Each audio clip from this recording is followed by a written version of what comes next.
Olá, bom dia, boa tarde, boa noite! Sejam todos bem-vindos ao Pod Psique, um podcast que fala sobre psicanálise de forma descomplicada. Vem comigo!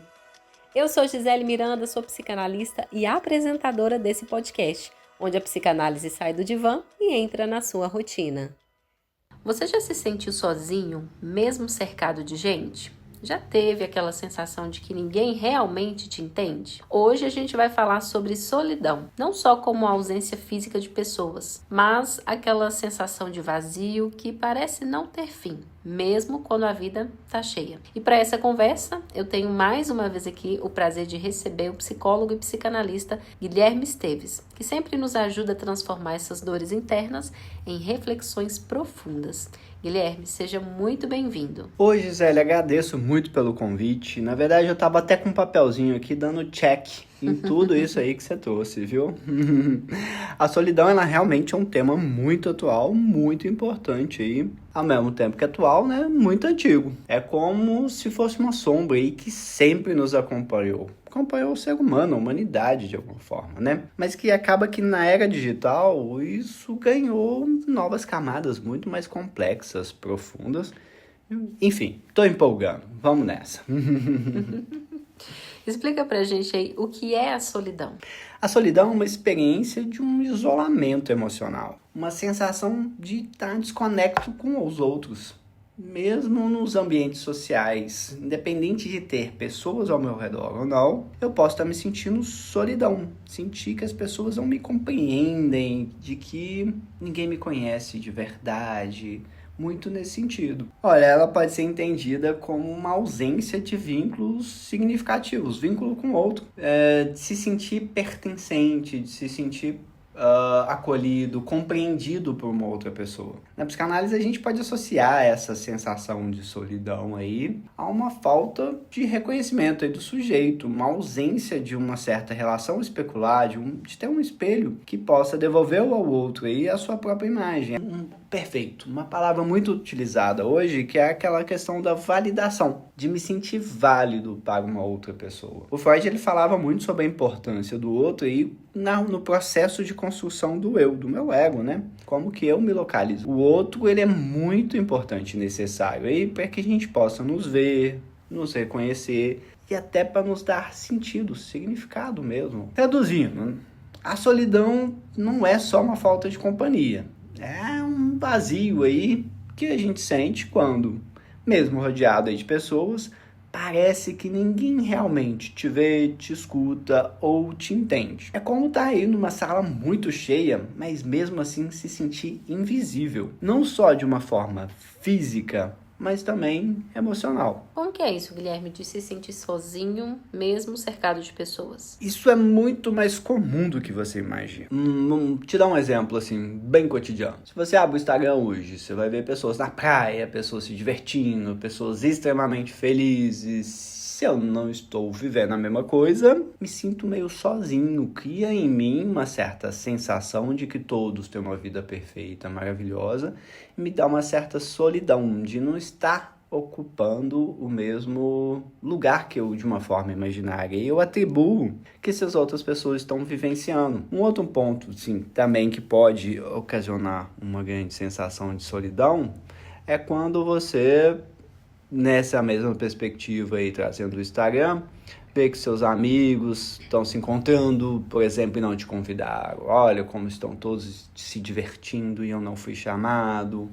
E pode fazer toda uma construção a partir desse lugar da solidão, mas basicamente não se sentir aí acolhido, respeitado, reconhecido por outra pessoa. Guilherme, vamos falar um pouquinho sobre a solidão na era digital. Hoje em dia estamos todos conectados, né? Mas a gente percebe aí que as pessoas se sentem sozinhas apesar disso. Pois é, por mais que a gente tenha o desenvolvimento da tecnologia de uma forma geral, a importância cada vez maior das redes sociais, mostram pra gente isso daí que a gente tem abordado, sabe? A gente construir relações superficiais, porque no Instagram, seja o Instagram ou qualquer outra rede social, a gente mostra pro outro uma parcela, uma faceta da vida, ou aquilo que a gente quer mostrar. E é importante porque a gente acaba fazendo, as pessoas acabam fazendo uma certa construção dos seus próprios valores, dos seus próprios ideais, dos seus próprios desejos, exatamente a partir do outro. Daquilo que eu imagino que o outro deseja, daquilo que eu imagino que o outro se identifica, a partir daquilo que eu imagino que o outro está vivendo. E a rede social te dá alimento para isso de uma forma, assim, extraordinária. Hoje em dia, por exemplo, com o desenvolvimento dessas redes sociais e tudo mais, quantas vezes eu já encontrei com amigos que falaram, cara, nossa, você formou, você fez isso, você fez aquilo outro. E eu falo, eu não vejo essa pessoa há anos. Ah, é porque eu te acompanho nas redes sociais. Eu não sabia que estava lá. E da mesma forma eles projetam. Eu, por exemplo, não utilizo muito redes sociais. Eu entro, publico profissionalmente o que devo publicar, o que eu quero publicar e tudo mais, mas eu não consumo redes sociais. Então, muitos amigos, por exemplo, você viu que eu fiz isso, você viu que eu mudei, que eu divorciei, que eu casei de novo. Não, você não me contou. Hoje em dia, com esse desenvolvimento tudo mais de como a sociedade se organiza em torno das redes sociais, hoje se virou um crime ligar para uma outra pessoa. Sem antes avisar, sem antes dar uma introdução. E aí, cada vez mais, temos reduzido esse tipo de comunicação mais rica, mais próxima, seja pessoal, seja por ligação, seja até mesmo áudio. Tudo isso está sendo banido de alguma forma. E por que isso é tão rico, né? A ligação, o áudio, o encontro presencial? Porque ele fornece para a gente muito mais dados para uma comunicação verdadeira. Oferece afetos. Quando você está presencialmente com uma pessoa, você consegue ouvir, presenciar o tom de voz, sim, ver as expressões faciais, você consegue estabelecer relações de afeto muito mais complexas e completas, e mesmo assim tem desencontro na questão da comunicação. Imagina, na ligação você já não tem essa questão da tom facial das pessoas, você perde o toque, você perde formas de articular e de se fazer presente. No áudio, você reduz isso mais ainda, por quê? Porque não há uma troca. O outro fala, manda diversos áudios, por exemplo, e que você precisa mencionar cada um dos áudios, fazendo uma pergunta, por exemplo. Olha como que se perde a troca. Cada momento, transmite informação. Voltamos à era aí dos walkie-talkies, dos rádios, né? Enquanto um fala, o outro tem que escutar e fica só nisso. Então... temos estabelecido relações muito mais escritas. Hoje em dia, uma das coisas mais comuns que tem é o envio apenas de um meme para representar algo, e a partir do meme a gente poder conversar, brincar, zoar, fazer qualquer tipo de coisa nesse sentido, ao invés de contar sobre a minha vida, sobre os meus planos, ao invés de se colocar na relação. Eu introduzo aí um elemento de um meme, um elemento de alguma rede social, algum elemento para se criticar, para se rir ou qualquer coisa nesse sentido, com sentido já pronto, já dado, sabe? A piada já tá ali, vamos rir juntos? Por que eu não posso construir uma piada? A comunicação já tá pronta, a gente compartilha, a gente não cria mais. E o que a psicanálise tem a dizer sobre a solidão? Existe aí alguma explicação estrutural para isso? Sim, isso é muito interessante. Olha, Lacan, por exemplo, ele dizia que o desejo é o desejo do outro. O meu desejo, aquilo que eu elenco, que eu, de alguma forma, vou atrás, invisto minha libido, quero ter para mim, é o quê? Aquilo que me falta. E quando aquilo que me falta, eu projeto no outro aquilo que o outro tem, que eu julgo que ele vai ser feliz ou vai ter uma certa sensação de completude, que eu também quero ter. Ou seja, a nossa existência ela é construída a partir do olhar do outro, da palavra do outro. Pega uma criança, e isso é uma grande chave da psicanálise. Pega uma criança para ela entender o que é amor, o que é desejo, o que é desejável ou não, quais são os valores dela, é outra pessoa que transmite isso. Então, para mais do que as palavras, é nos atos, é nessa vivência que a gente o quê? Dá conceitos para a vida, a gente dá formas para a vida, a gente dá sentido para a vida a partir do que um outro me nomeia, a partir do que um outro me coloca num determinado lugar. Então, quando nossas mães, nossos pais aí, eles nos falam até mesmo aquilo que é desejável. Eles reforçam em nós aqueles atributos que correspondem a algo da expectativa dele. Olha, meu filho é muito inteligente, olha só, estou sendo nomeado pelo meu pai, pela minha mãe, e todos os momentos que faço algo, eles fazem a leitura disso a partir da inteligência, então eu me identifico com o quê? Ser inteligente. Olha como que no cerne do nosso ser, o lugar que a gente quer ocupar, o lugar que a gente quer construir como ideal, como objeto de desejo, é exatamente aquilo que o outro nos traz como sendo desejável, como aquilo que eles criam como uma expectativa de nós. E isso, todo ser humano se organiza a partir daí. Porque sem o outro não há linguagem.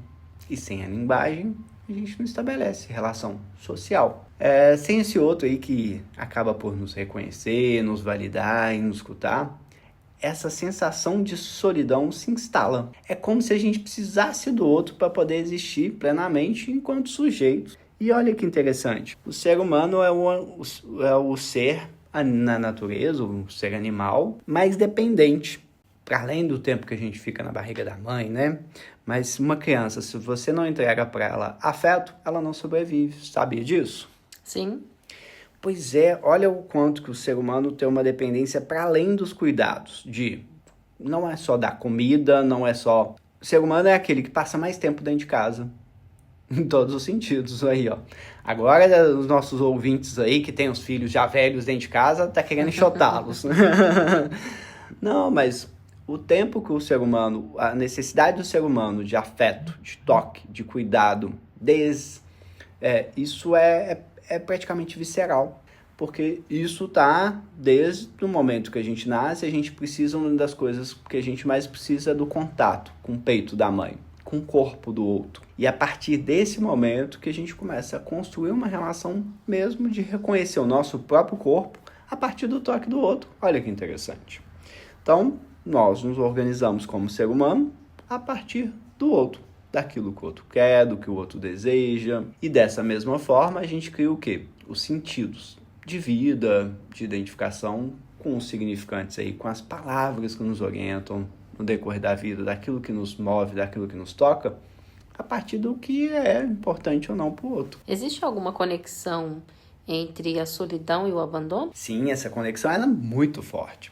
Na clínica a gente percebe muitas pessoas aí se sentem muito sozinhas, na verdade estão lidando com feridas muito antigas de abandono. Carregam uma sensação que em algum momento foram deixadas para trás, esquecidas ou até mesmo negligenciadas. Até essa semana eu respondi a mãe de um colega meu e tudo mais, que veio falar, poxa, me sinto muito culpada pelo meu filho ter baixa estima, eu ensinei isso para ele de alguma forma e tudo mais. E falei, olha, fica tranquila, educação de filho ou dá errado ou dá errado. Em qual sentido essa brincadeira assim? O ser humano ele tem 2 objetivos, certo? Um objetivo, obter prazer. Todo mundo aqui quer sentir prazer. Mas muito mais forte do que esse desejo de ter prazer, vem uma questão muito mais forte que é a evitar o desprazer. Então, por mais que obter prazer seja algo que nos movimenta aí, na vida, evitar o desprazer é algo pra gente muito mais traumático. Então, o que nos marca? Muito mais, de uma forma muito mais profunda, por assim dizer. Infelizmente, queridas mamães e papais, são esses momentos de desprazer, algo que eu nunca mais quero sentir na minha vida. Porque a gente se apega, por exemplo, a memórias, temos uma tendência a se apegar muito mais a memórias negativas, no sentido que nos marcam, que dói, porque eu nunca mais quero sentir essa dor, do que por algo que me satisfaça, que seja legal, que seja gostoso. Então, isso tanto adulto quanto criança, você pode perceber claramente que o que a gente evita mais do que qualquer outra coisa é sofrer. Então, isso estabelece o que é na gente? Marcas muito fortes. E essas marcas que são estabelecidas são marcas de um lugar de uma certeza. Se eu tenho medo de abandono, tudo aquilo que a gente tem medo, a gente presentifica, a gente transforma isso em algo real, a gente começa a enxergar. Se você tem medo de fantasmas, tá de noite. Qualquer vulto que você vê, que você sente, o que você antecipa? Certeza absoluta, é um fantasma. A gente começa até mesmo a alucinar, a ver. Uma sombra que se passa, você começa a pensar, poxa, nossa, tem algum fantasma aqui. Enfim, então aquilo que a gente tem medo, a gente presentifica. Imagina só, se eu tenho medo de abandono, o que eu vou presentificar, Gisele? Abandono. Ah, pois é, porque olha só, é uma certeza que você tem que em algum momento você será abandonada. Logo, qualquer tipo de negação de não do outro, por exemplo, qualquer falta de afeto do outro, você vai antecipar essa certa sensação de abandono. Opa, o outro está me abandonando, por isso preciso fazer algo. Então, assim, essa marca ela fica aí registrada no nosso inconsciente, ela reaparece aí nas nossas relações quando a gente é adulto, criando certos padrões aí de afastamento ou medo de se conectar. Uma pessoa que tem um trauma nesse sentido, uma marca aí desse abandono, ela vai antecipar o abandono do outro. O que ela pode fazer muitas vezes? Abandonar o outro previamente.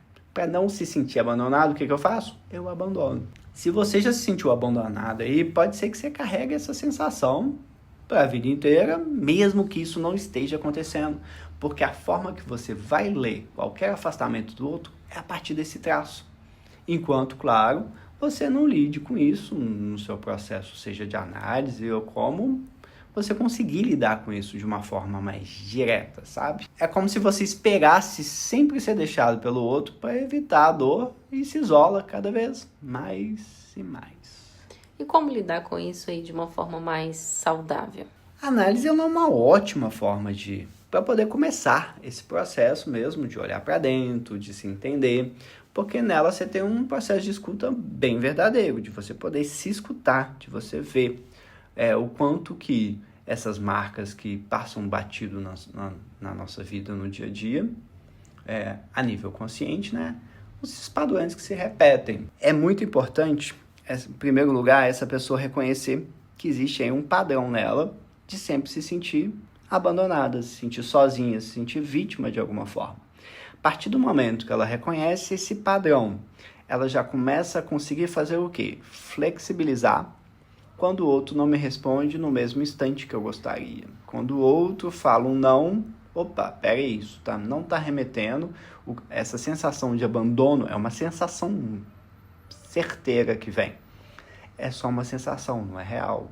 Então o sujeito ele pode começar a diferenciar aquilo que é real, aquilo que é imaginário que ele cria na cabeça dele, e até mesmo poder localizar. O próximo passo aí seria localizar de onde que isso vem, aonde na minha história de vida que eu me senti em algum momento abandonado, isso me marcou de tal forma que isso me doeu, que eu morro de medo desde sempre de estar nesse lugar.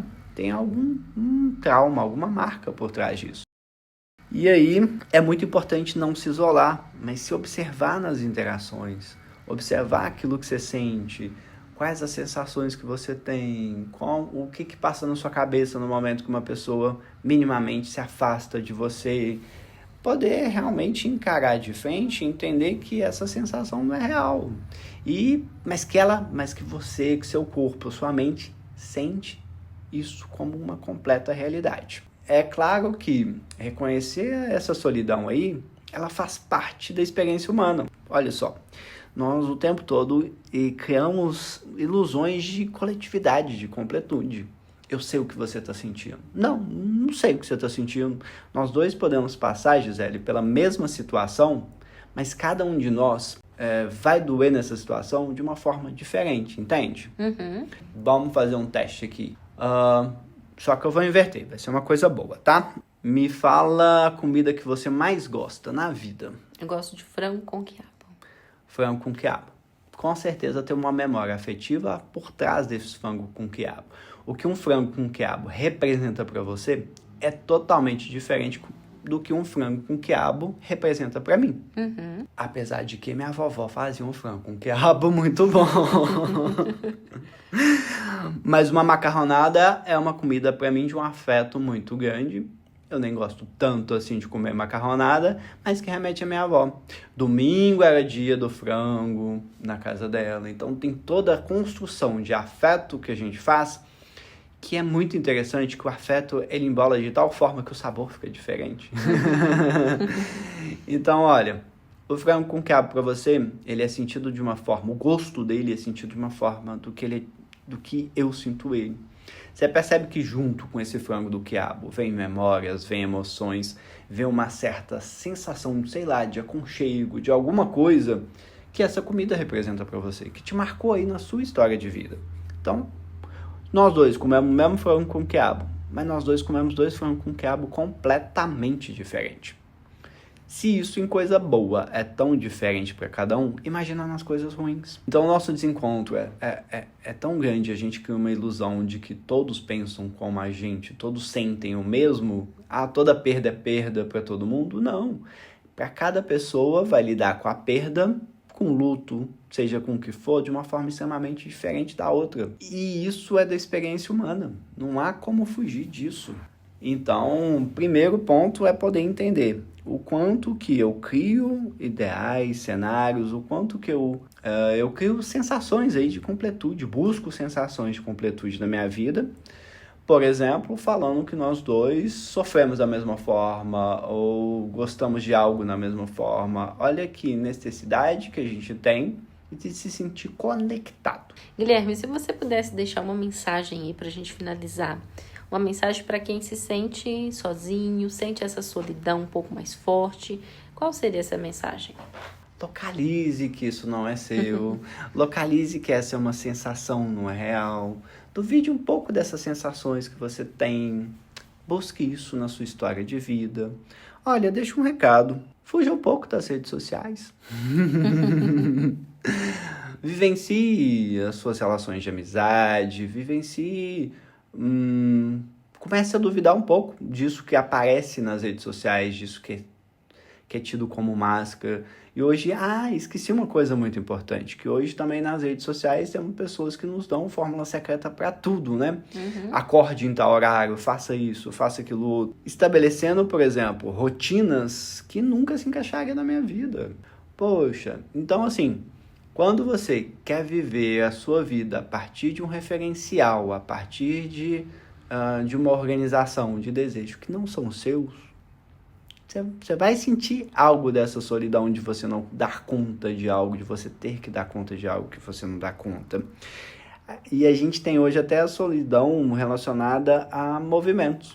Quando pessoas descobrem, por exemplo, que até pouquíssimo tempo atrás eu não sabia o que era meme, eu me senti completamente deslocado. Eu não sei o que é isso. E essas pessoas falam, cara, você não sabe o que você está perdendo da vida, o quanto que... Olha como que um traço meu de algo, de uma característica minha, de não ter tanto envolvimento aí com redes sociais, me desloca de assuntos, me desloca de conversas, de muita coisa que para mim não faz sentido. Então, olha como é que isso é um certo gatilho aí para me sentir uma certa solidão. Desculpa, era para deixar aqui só a pergunta, né? Eu empolgo mesmo. Que mensagem que eu posso deixar? Vivencie suas relações. Vide dessa sensação, normalize esses momentos de solidão. Hoje temos tanto essa discussão solidão ou solitude. Mas olha, e por que não os dois? Temos solidão, que a gente possa reconhecer ela, que a gente possa entender em que momentos que ela vem, quais ilusões de completude que estão por trás dela, para a gente poder ter uma vida mais minha e menos do outro. Tá bom? Ótimo, Guilherme. Muito obrigada pela sua contribuição aí. Olha, gostei muito de estar aqui. Me fez refletir muito. Gostei muito das suas perguntas, viu? E se esse episódio te tocou, compartilhe com alguém que também precisa dessa escuta. Segue o Pod Psique nas plataformas, vocês nos encontram lá no @pod.psique. E me conta, como você tem lidado com a sua solidão? Até o próximo episódio. Tchau, tchau. Tchau, tchau.